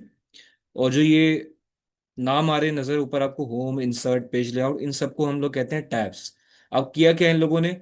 जैसे बहुत से आपने टेबल्स देखी होंगी, जो आर्टिस्ट होते हैं उनके टेबल्स पे क्या होता है कि वो पेपर रखा होता है, और बहुत सारे पेन, मार्कर्स, कलर्स, ब्रश, वो सब जो है वो मुख्तलिफ बॉक्सेस में सामने अरेंज किए हुए होते हैं। तो ताकि उस पेंटर को या उस आर्टिस्ट को जब भी किसी भी टूल की जरूरत पड़े, तो आराम से वो टूल वहां से उठाए अपने टेबल पे से और उसको यूज कर ले। तो उसी से इंस्पायर्ड होकर ये सारे टूल्स रखे गए हैं यहाँ पर, कि जब कोई बंदा एक्सेल यूज करेगा डेटा के साथ हैंडल करने के लिए, डेटा को मैनिपुलेट करने के लिए, उसे जिन जिन टूल की जरूरत पड़ेगी, वो सारे टूल उन्होंने यहाँ रख दिए हैं, ताकि बस वो क्लिक करे और उठा के यहाँ पर यूज कर ले। ठीक है। और मुख्तलिफ किस्म के टूल्स होते हैं, तो मुख्तलिफ किस्म के टूल्स को अलग अलग ग्रुप में डाल दिया है, और उन ग्रुप्स का नाम दे दिया टैब्स का। Home tab, insert tab, page layout, इन सब ग्रुप, ये डिफरेंट ग्रुप्स हैं। इन सब ग्रुप के अंदर अलग अलग किस्म के टूल्स पड़े हुए हैं, जो अलग अलग काम करने के लिए इस्तेमाल होते हैं। ठीक है, ये तो हो गया थोड़ा सा एक्सेल का इंट्रोडक्शन। अब एक्सेल में देखो, मैं यहाँ पर कुछ वैल्यू एंटर करता हूँ। अ, बोलो बोलो। मैं यहाँ लिख रहा हूँ 1 2, बल्कि 1 2 नहीं, चलो 1 2 कर लेते हैं पहले। मेरा कीबोर्ड काम क्यों नहीं कर रहा?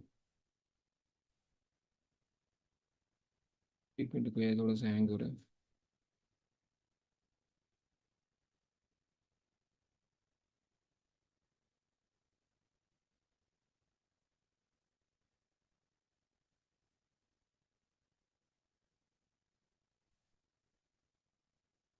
तो मैंने 1 2 लिखा है।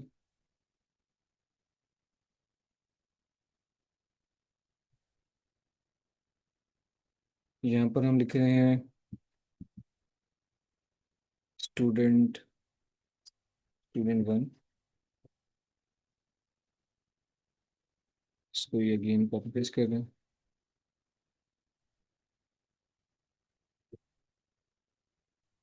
1 2 कर दिया हमने। और ये सारे 11 स्टूडेंट्स हो गए। ठीक है, पढ़ाई रहने दो। अच्छा, यहाँ पर हम लिख रहे हैं 78, 89, 5, 44। नहीं चल रही क्लास अभी। 78,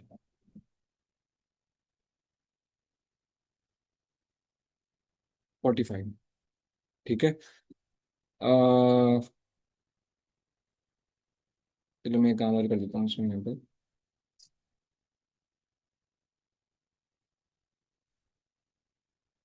ये मैं परसेंटेज निकाल लूँ।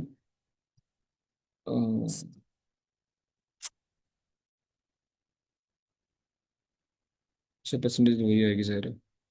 चलो एक काम और कर लेता हूँ।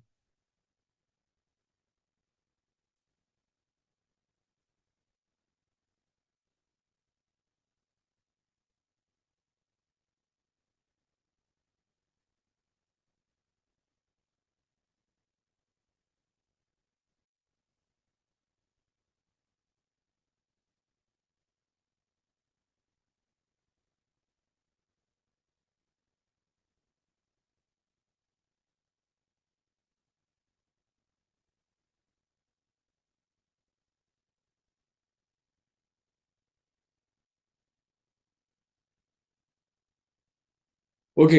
हमने यहाँ पर देखो कुछ नंबर लिखे हैं यहाँ पर। कुछ नाम लिखे हैं, या नाम लिख सकते हो आप, मैंने वैसे ही स्टूडेंट 1 2 कर दिया है। कुछ यहाँ नंबर लिखे हैं, कुछ यहाँ नंबर लिखे हैं, कुछ ये नंबर लिखे हैं। तो अगर कोई रैंडमली बंदा इसे देखेगा तो शुरू में उसे समझ नहीं आएगा कि ये क्या करना चाह रहा है। ये टेबल जो है इसका क्या मतलब है। ठीक है। तो आप कह सकते हो कि डेटा है। फिर आपने एक काम किया यहाँ पर कि आपने यहाँ कुछ हेडिंग ऐड कर दी बस। आपने यहाँ कर दिया सीरियल नंबर, या आपने लिख दिया स्टूडेंट नेम। Student name. ठीक है। यहाँ आपने कर दिया मार्क्स इन मैथ। ठीक है। यहाँ आपने कर दिया मार्क्स इन साइंस। क्या कहते हैं साइंस। फिर आपने यहाँ कर दिया परसेंटेज। ठीक है। तो और एक और आपने काम कर दिया यहाँ पर कि इसे कन्वर्ट कर दिया टेबल की फॉर्म में। तो अब समझ में आ रहा है कि ये बच्चों का रिजल्ट कार्ड है। ठीक है। पहले डेटा था, ये आपने उसको अरेंज किया और अभी इंफॉर्मेशन बन गया है। लेकिन आप चाहो तो, क्योंकि अब आप इस डेटा को हम लोग मजीद आगे बढ़ेंगे, मजीद इस डेटा में से कुछ इंसाइट्स निकालेंगे।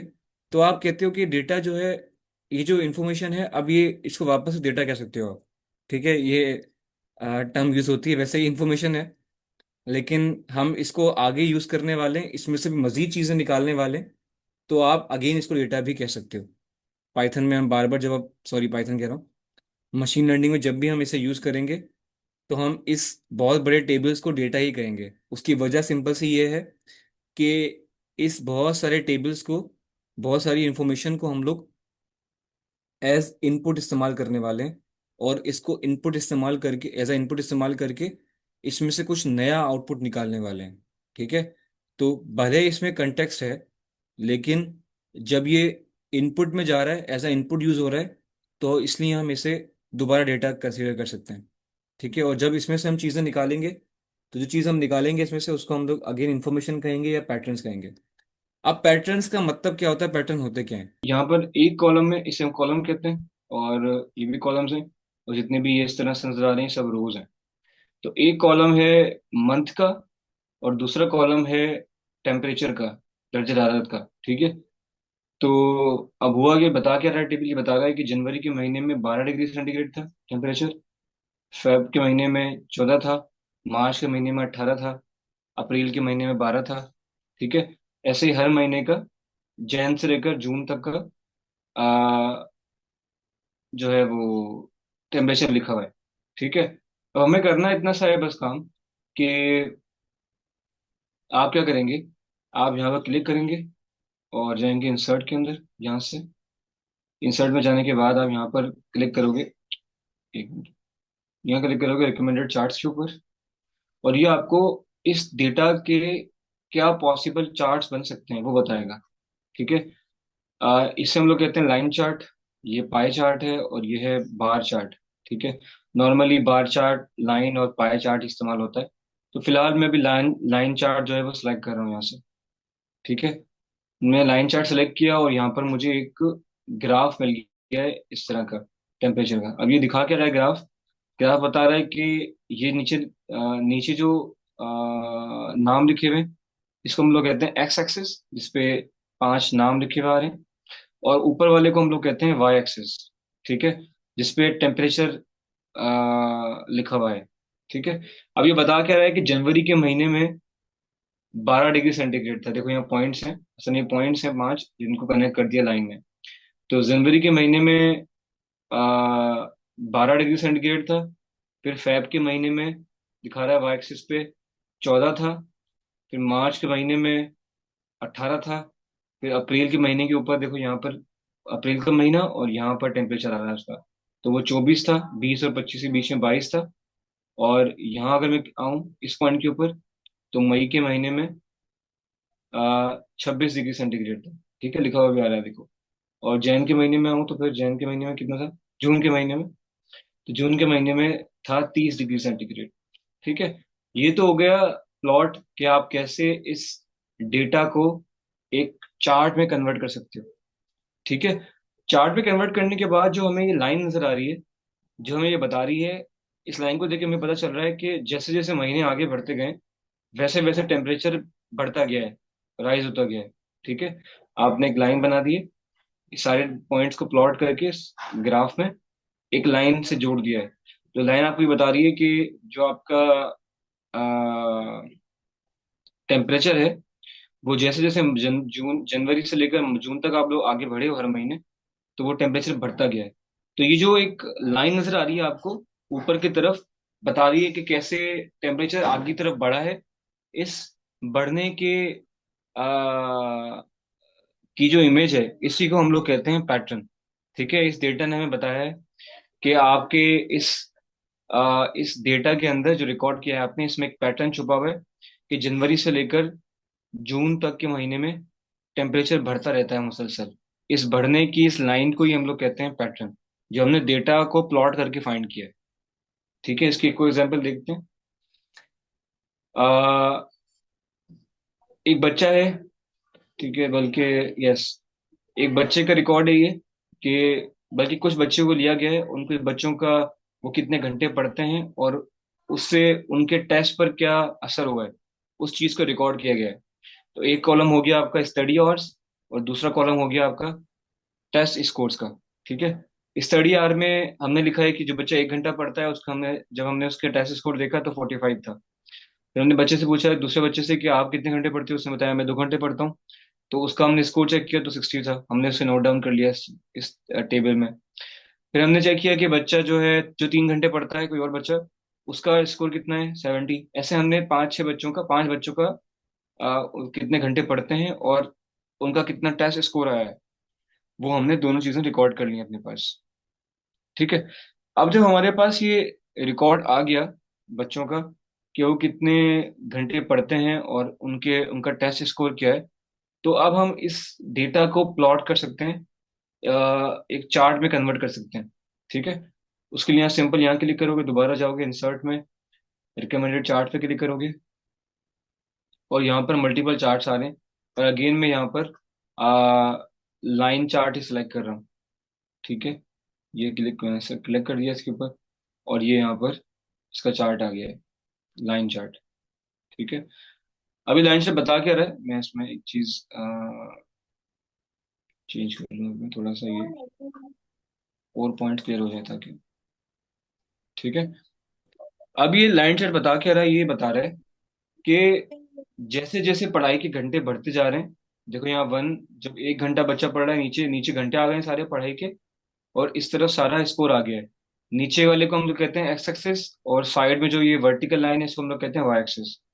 तो नीचे क्या हुआ है? नीचे में नजर आ रहा है कि जब 1 घंटा बच्चे ने पढ़ा तो उसका टेम्परेचर कितना था, उसका सॉरी स्कोर कितना था? 45। यहाँ 50 और 40 के बीच में आया तो 45 था। जब बच्चे ने 2 घंटे पढ़ा तो उसका स्कोर 60 था। जब बच्चे ने 3 घंटे पढ़ा तो उसका स्कोर 70 था। जब 4 पढ़ा तो 75 था। फिर 5 घंटे पढ़ा तो फिर उसका 85 था। तो यहाँ पर देखो एक एक लाइन बन रही है जो ऊपर की तरफ जा रही है। इसी को हम लोग कहेंगे कि इस डेटा के अंदर एक पैटर्न है कि जैसे जैसे स्टडी के घंटे बढ़ते हैं, स्टडी आवर्स बढ़ते हैं, वैसे वैसे बच्चों का स्कोर भी बढ़ता है। ठीक है, एक चीज के बढ़ने से दूसरी चीज भी बढ़ रही है। इस चीज को ही हम लोग कहते हैं डेटा के अंदर पैटर्न फाइंड करना। ठीक है, इसकी कोई मिसाल देख लेते हैं आगे बढ़ के। अब डेटा हमारे पास ये है कि कुछ फ्रूट्स हैं और उनकी क्वांटिटी। तो एप्पल को हमने काउंट किया तो 30 एप्पल्स हैं। बनाना को काउंट किया तो 45 बनानास हैं। मैंगो को काउंट किया तो वो 20 मैंगोज हैं। ऑरेंज को काउंट किया तो 35 ऑरेंजेस हैं। इसको अगर मैं प्लॉट करूं, तो आप चाहो तो इसको प्लॉट कर सकते हो। इंसर्ट में जाओगे, रिकमेंडेड चार्ट पे क्लिक करोगे, और यहाँ से अभी बार चार्ट का ऑप्शन आ रहा है तो बार चार्ट सेलेक्ट कर लेते हैं। ठीक है, ये बार चार्ट आ गया। अब ये बार चार्ट ये बता रहा है कि नीचे आ गए हैं सारे आपके फ्रूट के नाम, और वाई एक्सिस पे आ गए हैं सारे आपके उनकी कितनी क्वांटिटी है। तो एप्पल की क्वांटिटी 30 है, बनाना की 45 है, मैंगो की 20 है, ऑरेंज की 35 है। ठीक है, तो ये आपने बस प्लॉट किया, इसमें कोई पैटर्न नजर नहीं आ रहा हमें। और पैटर्न बनने के कोई वजह समझ भी नहीं आती कि एक तरफ एप्पल्स हैं, एक तरफ मैंगोज वो फ्रूट्स हैं, दूसरी तरफ जो है वो क्वांटिटी है। इसका पैटर्न कोई बन भी जाए तो इससे कोई फायदा नहीं है हमें। ठीक है, इसके वजह से अगर हम पीछे वाली मिसाल को देखें तो ये एक स्टडी है, बाकायदा एक रिसर्च है कि कितने घंटे पढ़ने से कितना स्कोर बढ़ता है। ठीक है, कितने ज्यादा घंटे। तो हमें पता चला कि इस प्लॉट से कि जितने ज्यादा घंटे पढ़ोगे आप उतने ज्यादा आपका अच्छा स्कोर रहेगा। तो ये रिलेशनशिप पता चला हमें इन दोनों का कि स्टडी आर्ट्स का और टेस्ट स्कोर का क्या रिलेशनशिप है आपस में। लेकिन ये वाला जो डेटा है इसको कोई फर्क नहीं पड़ता इससे कि फ्रूट कितने भी कोई ज्यादा हो, कोई रिलेशनशिप नहीं है इसका इन दोनों का आपस में। ठीक है, आगे बढ़ते हैं एक और डेटा के ऊपर। तो इसमें भी इतना कोई खास रिलेशनशिप नहीं नजर आ रहा मुझे। नहीं, अब हम ऐसा करते हैं, अपना खुद का डेटा बनाते हैं। अब डेटा ये होगा कि एक क्लास है, हम क्या देते हैं, क्लास 10। ठीक है, उस क्लास में जो है हमने हर मतलब मंथली वाइज हमने उन बच्चों का रिजल्ट को नोट किया है कि उनका रिजल्ट क्या रहा है। जैसे मंथ फर्स्ट मंथ, बल्कि मैं 1 मंथ, ये फर्स्ट मंथ है, हमने फर्स्ट मंथ का रिजल्ट देखा उनका, हमने उनका सेकंड मंथ का रिजल्ट देखा। ठीक है, हमने उसके बाद हमने उनका थर्ड मंथ का, ऐसे ही हमने उनका नाइन्थ 8 मंथ्स का रिजल्ट नोट किया है। एक कॉलम में उनकी मंथ के नाम आ गया, दूसरे कॉलम में उनका स्कोर आ जाएगा, टेस्ट स्कोर। ठीक है, यहाँ फर्स्ट मंथ पे उनका स्कोर था 70। ठीक है, मतलब एवरेज बच्चों का जो था, पूरी क्लास में जो बच्चे हैं उनका 70 एवरेज जो स्कोर था वो 70 था। ठीक है, एवरेज कैसे निकालते हैं, सारे बच्चों का रिजल्ट को ऐड किया और जितने नंबर ऑफ स्टूडेंट्स हैं क्लास में उससे डिवाइड कर दिया तो एवरेज निकल जाएगा। तो हमने देखा कि जो पहले महीने में बच्चों का जो एवरेज स्कोर था वो था 70, अगले महीने में वो 60 हो गया, उससे अगले महीने में 75, फिर उससे अगले महीने में 65 अगेन। ठीक है, नेक्स्ट मंथ उनका चला गया 80 के ऊपर। ठीक है, और अगले महीने वापस 70 पे आ गए। फिर अगले उससे नेक्स्ट मंथ 85। फिर नेक्स्ट मंथ पे वो चले गए 75 के ऊपर। ठीक है, ये आपका डेटा जो आपने रिकॉर्ड किया है।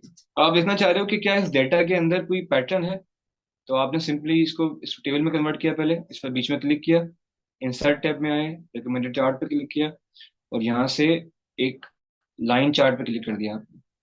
ठीक है, आपको देखना है कि बच्चों के रिजल्ट में कोई पैटर्न है या नहीं है। तो हमने देखा है, हमें एक पैटर्न नजर आ रहा है कि जो जितने भी ऑड मंथ्स हैं, ठीक है, first month, third month, fifth month, seventh month, इन सब में बच्चों ने कॉन्जिक्यूटिवली उनका रिजल्ट इंप्रूव होता गया। जैसे फर्स्ट मंथ के अंदर उनका रिजल्ट 70 था, फिर थर्ड मंथ में 75 पे गया है, फिफ्थ मंथ में 80 पे गया है, और सेवेंथ मंथ में उनका 85 पे गया है।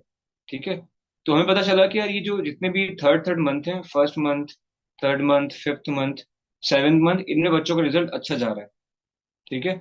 और जितने भी ये वाले मंथ हैं, second month, fourth month, six month, इसमें बच्चों का रिजल्ट पहले के मुकाबले में थोड़ा सा कम है। उसकी वजह क्या है? फिर हमने जब चेक किया स्कूल के अंदर, तो पता चला हमें कि जो ये फर्स्ट मंथ में, थर्ड मंथ में, फिफ्थ मंथ में और सेवेंथ मंथ में यहाँ एक टीचर पढ़ाता है, और जो सेकंड मंथ है, फोर्थ मंथ है, सिक्स मंथ है, एट मंथ है, इसमें कोई और टीचर पढ़ाता है। तो इसका मतलब है जो वो टीचर है वो शायद बच्चे उसकी उसको इतना समझ नहीं पा रहे उस टीचर को, इसलिए वो जो पहला टीचर है उसकी बात समझ पा रहे हैं, तो उनका रिजल्ट यहाँ पर इंप्रूव हो रहा है। और जो दूसरा टीचर है उसकी बात को इतना अच्छा समझ नहीं पा रहे, तो रिजल्ट उनका थोड़ा सा डाउन है उन मंथ में जब जब उस टीचर ने पढ़ाया है। ठीक है। तो इसी को हम लोग कहते हैं कि डेटा में से पैटर्न निकालना। पहले आप डेटा जमा करते हो और उसके बाद उस डेटा में से पैटर्न्स फाइंड करते हो कि डेटा में क्या क्या पैटर्न छुपा हुआ है, ताकि आप अपनी अपनी रिसर्च को, अपनी स्टडी को आगे बढ़ा सको। ठीक है। अब वापस जाते हैं हम लोग, इसमें कोई सवाल है तो पूछो। पैटर्न क्लियर हो गया? क्या होता है? आप बहुत बड़े डेटा को, ये तो हमने चलो यहाँ पर अभी 8 महीनों का डेटा लिया है, ऐसे आप हजारों लोगों का डेटा ले सकते हो, हजारों मंथ का डेटा ले सकते हो, पूरे 5-10 साल का डेटा ले सकते हो। ठीक है। तो डेटा बहुत सारा बड़ा डेटा हो सकता है, उसको आप इस तरह से ही प्लॉट करते हो, फिर उसमें से पैटर्न्स फाइंड करते हो कि डेटा में क्या पैटर्न्स हैं, ताकि आप कोई अंदाजा लगा सको कि डेटा हमसे क्या कहना चाह रहा है। इस पैटर्न्स के जरिए हम डेटा को समझते हैं कि डेटा हमसे क्या बात करना चाह रहा है। इसे हम लोग आप लोग इंसाइट्स भी कह सकते हो। जब डेटा को आप कन्वर्ट करते हो इस तरह के चार्ट्स में, तो उसे हम लोग इंसाइट्स निकालना भी कह सकते हैं। ठीक है। अब वापस मैं आता हूँ अपनी पीपीटी के ऊपर।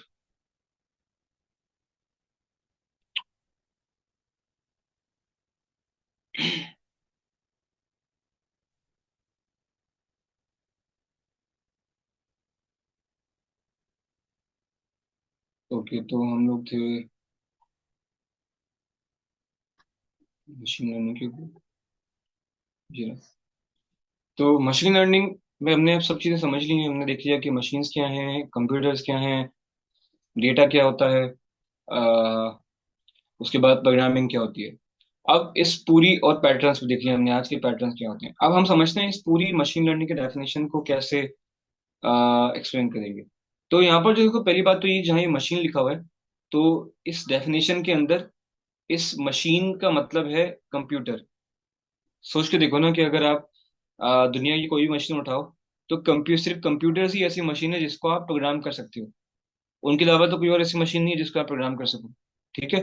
तो अगर आप कुछ सिखा सकते हो किसी मशीन को, तो वो कंप्यूटर ही ऐसी मशीन है जिसको आप कुछ सिखा सकते हो। ठीक है। तो मशीन लर्निंग का मतलब है, एक पहले वर्ड का मतलब है कि मशीन में कंप्यूटर को सिखाना। ठीक है। और इसका मतलब क्या है कि ये तरीका है मशीन लर्निंग जिसमें आप कंप्यूटर्स को सिखाते हो कि डेटा में से कैसे पैटर्न्स निकाले जाएं।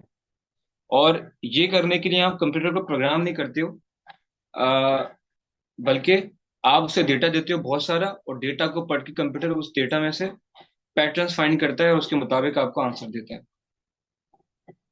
ठीक है। मशीन लर्निंग में आप कंप्यूटर्स को प्रोग्राम करने के बजाय, मतलब प्रोग्राम में तो ये होता है ना कि आपने बस एक इंस्ट्रक्शंस दे दी, बस वो उसको ही फॉलो करता जाएगा। आप कितनी दफा ये काम करवा लो उससे, एक सवाल, मैथ का सवाल हजारों दफा, लाखों दफा करवा लो, अगर आपने प्रोग्राम में गलती की है, तो वो खुद से कंप्यूटर कभी खुद को इम्प्रूव नहीं कर पाएगा। वो हमेशा वही गलती दोहराता रहेगा।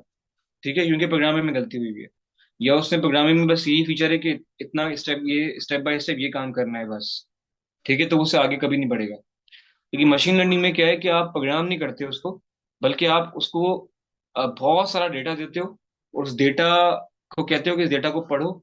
उस डेटा को पढ़ के वो उस डेटा में से फिर पैटर्न्स फाइंड करता है कि डेटा में क्या पैटर्न्स छुपे हुए हैं। लेकिन इस डेटा में से पैटर्न फाइंड करके वो बहुत सारी हम लोग चीजें अचीव कर सकते हैं। ठीक है। तो मशीन लर्निंग एक तरीका है जिससे आप कंप्यूटर को बहुत सारा डेटा देते हो, उस डेटा को पढ़कर कंप्यूटर सीखता है कि मुझे इस डेटा में से क्या पैटर्न निकालने हैं, पैटर्न निकाल वो काम करता है। ठीक है।